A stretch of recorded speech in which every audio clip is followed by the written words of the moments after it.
क्या कभी एक मामूली सी बहस इतनी खौफनाक शक्ल भी इख्तियार कर सकती है कि पूरा घर खून से रंग जाए? क्या एक गुस्से में उठाया गया कदम किसी की जिंदगी हमेशा के लिए बदल सकता है? और क्या जायशा ने इस बार भी खुद को मासूम साबित करके पूरे खानदान को अपने जाल में फंसा लिया? क्योंकि आज जो होने वाला है उसके बाद शहरी की जिंदगी पहले जैसी नहीं रहने वाली।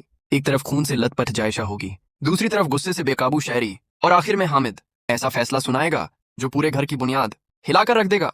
लेकिन सवाल यह है, क्या सचमुच कसूरवार शहरी है, या फिर हमेशा की तरह इस बार भी पर्दे के पीछे किसी और की चाल छुपी हुई है?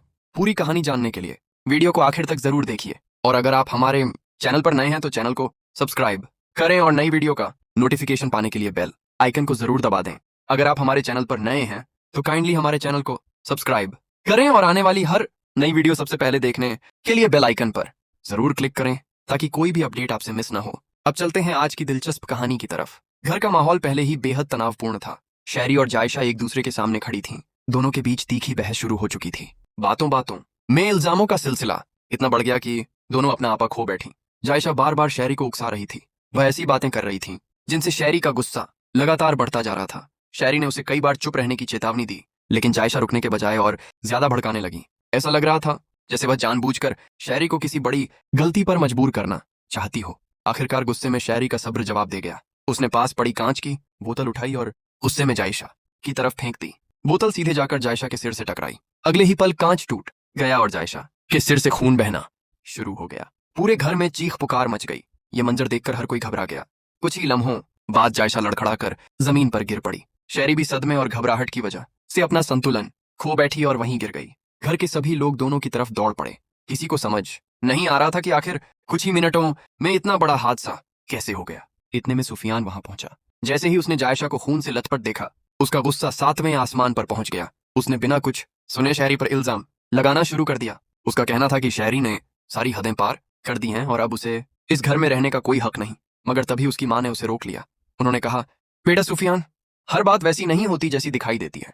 तुम जायशा को अच्छी तरह जानते हो। वह पहले भी कई बार चालें चल चुकी हैं।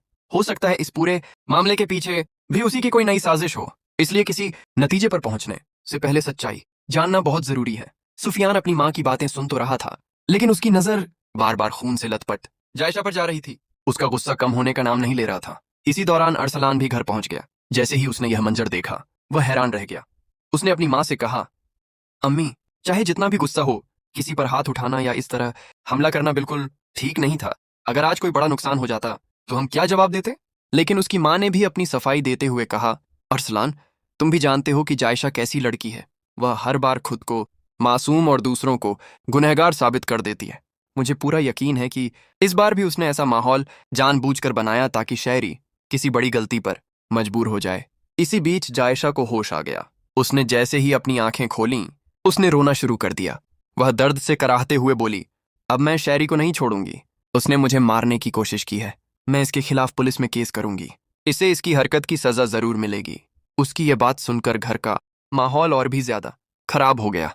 सभी लोग हामिद के आने का इंतजार करने लगे, क्योंकि अब वही इस पूरे मामले का फैसला कर सकता था। कुछ देर बाद हामिद घर पहुंचा।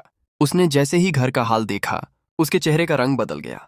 उसने पहले जायशा की हालत देखी, फिर शहरी की तरफ गुस्से से देखा। पूरे घर में सन्नाटा छा गया। हामिद ने बेहद सख्त लहजे में कहा, शहरी, तुम पहले ही इस घर में बहुत मसले पैदा कर चुके हो। मैं हर बार तुम्हारी गलतियों को नजरअंदाज करता रहा, लेकिन अब सब्र की भी एक हद होती है। अगर आज के बाद तुमने दोबारा ऐसी कोई हरकत की तो मैं तुम्हें हमेशा के लिए इस घर से निकाल दूंगा। फिर तुम्हें इस घर में रहने की इजाजत कभी नहीं मिलेगी। याद रखना, उस दिन तुम्हारे लिए इस घर के दरवाजे हमेशा के लिए बंद हो जाएंगे। हामिद की यह बात सुनकर शहरी बिल्कुल खामोश हो गया। उसे एहसास हो गया कि इस बार मामला पहले जैसा नहीं है।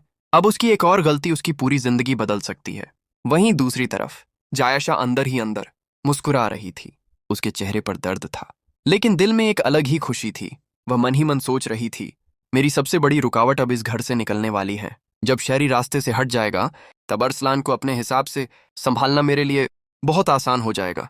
लेकिन सवाल अब भी वही है, क्या वाकई जायशा बेगुनाह है, या फिर उसने एक बार फिर अपने मकसद के लिए पूरे घर को मोहरा बना लिया है? क्या हामिद का फैसला सही साबित होगा, या आने वाले दिनों में यही फैसला पूरे खानदान के लिए नई मुसीबत बन जाएगा? इसका जवाब आने वाली कहानी में मिलेगा।